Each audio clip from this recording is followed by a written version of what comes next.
After opening so well in its first weekend, especially in the international market, Venom: The Last Dance continued its strongholds everywhere, especially in the US this past weekend, only dropping very small in the US. Like, I'm surprised, very surprised. It only dropped 48.8%. Now, to be fair, there is no competition for this film right now.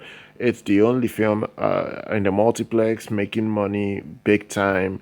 That's what I said. In fact, last week when it made its debut, I said that this film would do well for at least 3 weekends. I can see it holding top spot for 3 weekends because no film is going to compete with it right now. There is no film out to compete with Venom. And lo and behold, it finished first at the US box office this past weekend with a 26.1 million earning that gets it to $90 million in the United States alone.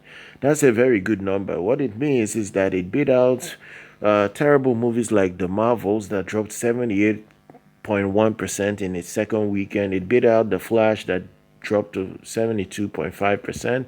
Beat out Venom, the Let There Be Carnage, that did 64.7% in its second weekend, and it even beat out the original Venom. The original Venom dropped to 56.44% in its second weekend.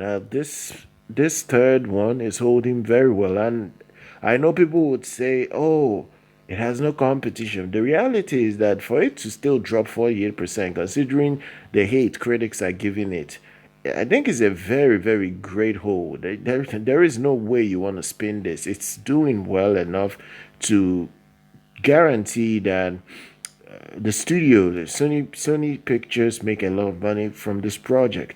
Now, if you look at the overseas numbers, that's where it's bubbling. This is where it's cooking big time.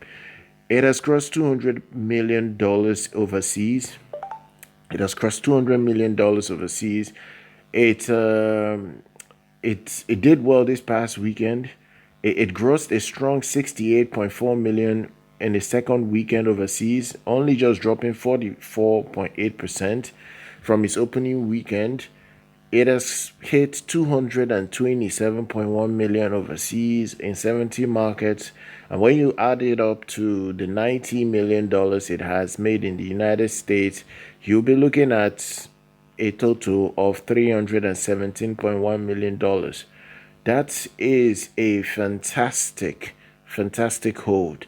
You're even looking at you're looking at the fact that this movie is now on the trajectory to earn between $480 million to $550 million worldwide when it's all said and done. And if it even gets over 500 million, it's a huge success for Sony.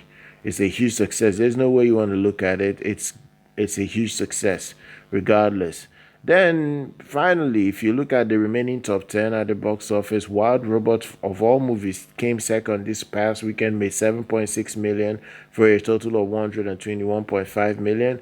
You have Smile 2 that made $6.8 million for a total of 52.7 million. You have Conclave that made $5.3 million for a total of 15.2 million. You have here that made $5 million. You have We Live in Time. It made 3.5 million for a total of 17.7 million. You have Terrifier 3 made 3.2 million for a total of $50.5 million.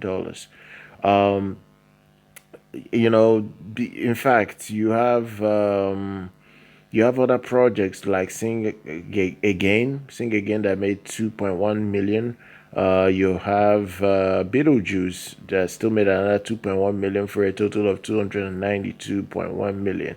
So this is the box office rundown for this past weekend. If you enjoyed this report, then go ahead, smash that like button, subscribe to the channel, and I'll see you guys very much next time.